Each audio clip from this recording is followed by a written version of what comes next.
భారత్ పాకిస్తాన్ మధ్య మళ్లీ భీకర యుద్ధం అని మాత్రం అనుకోవద్దు. కేవలం పాకిస్తాన్ తోక జాడించింది, భారత్ వెంటనే తిప్పికొట్టింది. అది కూడా కేవలం 4 గంటల్లోనే.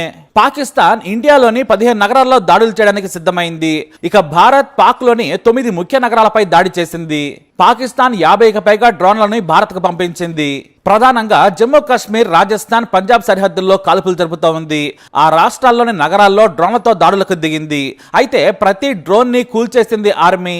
పాక్ దాడులన్నీ ముఖ్యంగా జమ్మూ, పంజాబ్, రాజస్థాన్ లోనే జరుగుతున్నాయి. ఇప్పటి వరకు చేసిన ప్రతి దాడిని భారత్ అడ్డుకుంది. ఒక్క దాడిలో కూడా పాక్ సక్సెస్ కాలేదు. ఇండియాలోని మిగతా నగరాల్లో హై అలర్ట్ చేసింది. చాలా విమాన సర్వీసులు రద్దయ్యాయి. ఇక మన దేశ పౌరులు మొత్తంగా 13 మంది చనిపోయారు. దానికి బదులుగా భారత్ లాహోర్లో బాంబు పేలుళ్లు జరిపి పాకిస్తాన్కి గట్టి వార్నింగ్ ఇచ్చింది. మరి ఎగిరెగిరి పడ్డ పాకిస్తాన్కి 4 గంటల్లోనే భారత్ ఎలా సమాధానం చెప్పింది? అసలు మన దగ్గర ఉన్న రక్షణ కవచం ఏంటి అనేది చూద్దాం. ఇప్పుడు దేశ రక్షణలో కీలకంగా మారాయి S-400 సిస్టమ్. పాకిస్తాన్ ప్రయోగించిన వందల మిసైళ్లను గాల్లోనే పేల్చేసింది ఈ వ్యవస్థ. మన దేశ కీలక సైనిక స్థావరాలపై గురిపెట్టింది పాకిస్తాన్. కానీ ఒక్కటంటే ఒక్కటి కూడా నేలకు చేరలేదు. మన ప్రజలు భద్రంగా ఉన్నారంటే కారణం ఈ S-400. ఈ విషయంలో మనం రష్యాకు థ్యాంక్స్ చెప్పాల్సిందే. ఎందుకంటే అనుకున్న సమయానికి అధునాతన సాంకేతిక పరిజ్ఞానం ఉన్న వాటిని అందించింది. వాటి గొప్పతనం ఏంటనేది ఇప్పుడు మనం ప్రాక్టికల్ గా చూస్తున్నాం. దీని దెబ్బకు ఉక్రెయిన్లో America most advanced jet fighter F-35 కూడా పీచేముడ్డంది. ఎందుకంటే వాటిని అమెరికా ఇచ్చింది. కానీ ఒక్కదాన్ని కోల్చగానే వాటిని వెనక్కి తీసుకుంది అమెరికా. ఎందుకంటే పరువు పోతుంది కాబట్టి. అమెరికా నుంచి వీటిని ఎవరూ కొనరని, పైగా F-16లను తెగ అమ్ముతోంది యుఎస్. కానీ 35లను కొనాలంటే ప్రపంచం భయపడిపోతుంది. ఒక్కసారిగా వెళ్లి వెనక్కి రావాలంటే 10 లక్షలు ఖర్చు అవుతుందట. కాబట్టి వీటిని మెయింటైన్ చేయలేమని భారత్ వెనక్కి తగ్గింది. అమెరికా అధ్యక్షుడు రోజు వీటిని అమ్ముతామని చెబుతున్నాడు. కానీ మాకొద్దని భారత్ తిరస్కరించింది. ఎంతో తక్కువ ధర, తక్కువ మెయింటెనెన్స్, పైగా F-35కు తీసిపోని రాఫెల్ యుద్ధ విమానాలనే కొంటోంది భారత్. ఫ్రాన్స్ కూడా మనకు సహకరిస్తోంది. యుఎస్ నే భయపెట్టిన S-400 పాకిస్తాన్ తుక్కు చేసింది. ఆ దేశ రాడార్లను మించి ఈ యాంటీ మిసైల్ వ్యవస్థ పాకిస్తాన్ ప్రయోగించిన అన్నింటినీ గాల్లోనే పేల్చేసింది. అంతేకాదు దీని సత్తా తెలియని పిచ్చి పాకిస్తాన్ సైన్యం J-17, J-10 చైనా యుద్ధ విమానాలు వేసుకొని మన వైపుకు వచ్చేస్తున్నాయి. అంతే, వాటిని కూడా కూల్చేసింది. మొత్తం 3 ఫైటర్ జెట్స్ ను కోల్పోయింది. అంత దమ్మున్నది ఈ వ్యవస్థ. ఇది world most advanced air defence system. మన ఆర్మీ దీన్ని సుదర్శన చక్రం అని పిలుచుకుంటుంది. విష్ణు చేతిలోని సుదర్శన చక్రానికి ఎంత శక్తి ఉంటుందో దీనికి అంతే ఉంటుంది. నలువైపులా ఇది పని చేయగలదు. దీని మిసైల్ దశ మార్చుకుని టార్గెట్ వైపు వెళ్ళగలదు. ఒకేసారి 100 మిసైళ్లు వచ్చినా సరే 80% గాల్లోనే కూల్చేస్తుంది. దీన్ని తయారు చేసింది రష్యా. దీని సత్తా తెలిసిన చైనా అందరికంటే ముందు కొన్నది. వీటి గురించి రష్యా మనకు కూడా వివరించింది. వీటిని తీసుకుంటే భవిష్యత్తులో ఉపయోగపడతాయని చెప్పింది రష్యా. ఓవైపు చైనా కొనడంతో పాటు టర్కీ, అల్జీరియా, బెలారస్ లాంటి అనామక దేశాలు కూడా వీటిని కొంటున్నాయి. ఎందుకంటే ఈ వ్యవస్థను యాక్టివేట్ చేస్తే చాలు 600 కిలోమీటర్ల దూరంలో ఉన్న శత్రువుల టార్గెట్ ను గుర్తించగలదు. అతి దగ్గరగా 36 కిలోమీటర్ల రేడియస్ లో ఒకేసారి 120 మిసైళ్లను అడ్డుకోగల సత్తా దీనికి ఉంది. దీంతో ముందు మన ప్రభుత్వం S-200 కు ఆర్డర్ పెట్టింది. కానీ మోస్ట్ అడ్వాన్స్డ్ S-400 ను డెలివరీ చేసింది రష్యా. మనకు ఆ దేశానికి ఉన్న స్నేహానికి ఇది చిహ్నం. ఎందుకంటే తాము కొత్త వర్షన్ తయారు చేశాం, 2 ఏళ్ళు ఆగితే మరింత గొప్ప డిఫెన్స్ సిస్టమ్ ఇస్తామంటే సరేనంది మన సర్కారు. దీంతో 35,000 కోట్లను చెల్లించిన భారత్ 2019లో రష్యాతో అగ్రిమెంట్ చేసుకుంది. మొత్తం 5 స్క్వాడ్రాన్లలో 2018లో 3 చేరాయి. మిగతా 2 వచ్చే ఏడాది డెలివరీ చేయనుంది రష్యా. మరి అసలేంటి S-400? ఇది ఎలా పనిచేస్తుంది అనేది చూద్దాం. దీని దూరం మాక్సిమం 600 కిలోమీటర్లు, మినిమం 400 కిలోమీటర్లు. ఎత్తులో 30 కిలోమీటర్ల వరకు శత్రు మిసైల్స్ ను వేర్వేరు మార్గాల్లో వస్తున్నా దశను మార్చుకున్నా సరే వెంటాడి కూల్చేస్తుంది.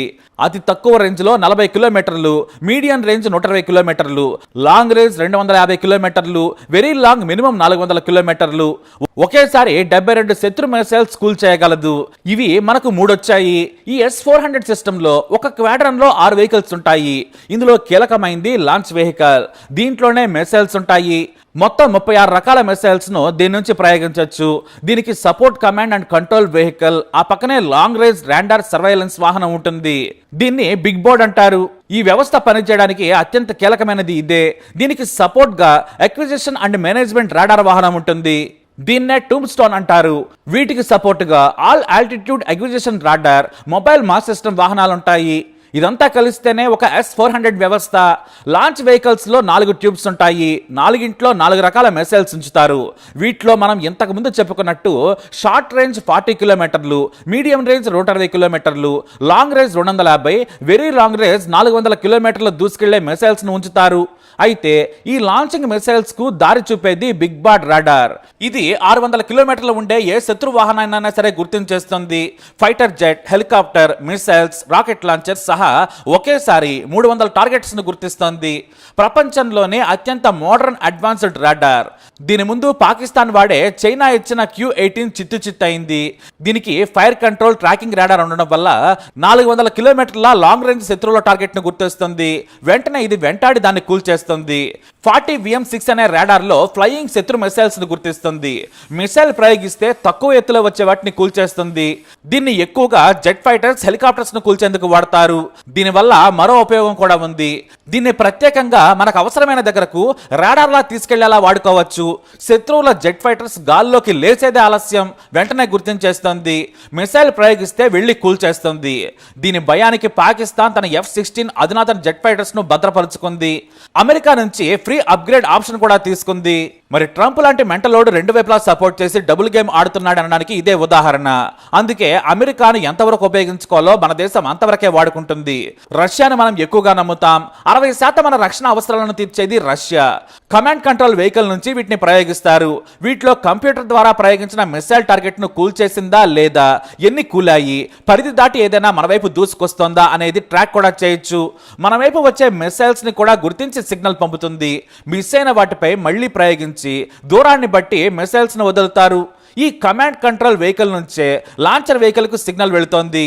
అంటే 3 రాడార్లు, ఒక లాంచర్, ఒకటి కమాండ్ కంట్రోల్ సెంటర్, మరో సిగ్నల్ వ్యవస్థను అందించే మొబైల్ టవర్ ఉంటుంది. ఈ రాడార్లు ఇచ్చే సందేశాలకు అనుగుణంగా కంట్రోల్ వెహికల్ నుంచి లాంచింగ్ వెహికల్ ద్వారా 4 వేరువేరు దూరాలకు అనుగుణంగా ప్రయోగిస్తారు. అలా మన వైపు వచ్చే వాటిని ఇవి పాకిస్తాన్ గగనతలంలోనే కూల్చేశాయి. ఒకటి జమ్మూలో, రెండవది పంజాబ్ ప్రాంతంలో, మూడవది చైనా వైపు ఒరిస్సాలో ఉంచింది ఆర్మీ. అయితే ఇది ఒకేసారి 4 వైపులా ఎటు నుంచి వచ్చినా కవర్ చేస్తుంది. చుట్టూ 36 కిలోమీటర్ల రేడియస్ లో యాక్టివ్ గా ఉంటుంది. మనకు ఓ వైపు నుంచి వస్తాయి కాబట్టి పాక్ ప్రయోగించిన ప్రతి మిసైల్ డ్రోన్లను కూడా కూల్చేసింది.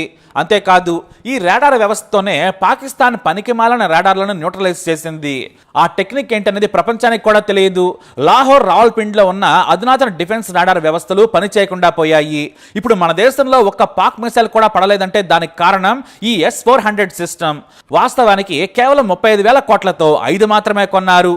కానీ 2 లక్షల కోట్లు పోయినా కూడా వీటిని విరివిగా కొనాల్సిందేనని భారత్కు తెలిసొచ్చింది. ఎందుకంటే మనల్ని కాపాడటమే కాదు, శత్రువును నిర్వీర్యం చేస్తుంది. వాస్తవానికి రాఫెల్ యుద్ధ విమానాలను మన దేశం వాడనే లేదు. వాడకుండానే ఆపరేషన్ సింధూర్ చేపట్టింది. కేవలం సుఖోయ్ 30తో గైడెడ్ మిసైల్స్ ను, సూసైడల్ డ్రోన్స్ ను మాత్రమే ప్రయోగించి ఆపరేషన్ చేసింది. కానీ పాకిస్తాన్ పనిపట్టింది మాత్రం ఈ వ్యవస్థే. మరో 2 వచ్చే ఏడాది సెప్టెంబర్ నాటికి రష్యా డెలివరీ చేస్తుండడంలో సందేహం లేదు. ఈ విషయంలో మనకు నిజమైన స్నేహితుడు రష్యా. బహుశా వచ్చే ఏడాది మరిన్ని S-400లు మన దేశానికి వస్తాయి. ఈ వ్యవస్థలో కీలకమైంది రాడార్ వ్యవస్థలు. ఈ 3 టార్గెట్లను గుర్తిస్తున్నాయి. వాటి నుంచి ల్యాండ్ ప్యాడ్ మిసైల్స్ వెళ్లి వాటిని ఢీకొడుతున్నాయి. ఇలాంటి వ్యవస్థ ఏ దేశం దగ్గర లేదు. ఇలాంటిదే ఐరన్ డోమ్ ను ఇజ్రాయెల్ రెడీ చేసుకుంది. పాలస్తీనా పేల్చిన వేల మిసైల్స్ ను గాల్లోనే పేల్చేసి దేశాన్ని కాపాడుకుంది. భవిష్యత్తులో ఇవే కీలకం కాబోతున్నాయి. సరైన సమయంలో ఉపయోగపడ్డ S-400లు మన సత్తాను మరింత ప్రదర్శించేలా చేశాయి. పాకిస్తాన్ తుక్కు చేశాయి. జై హింద్.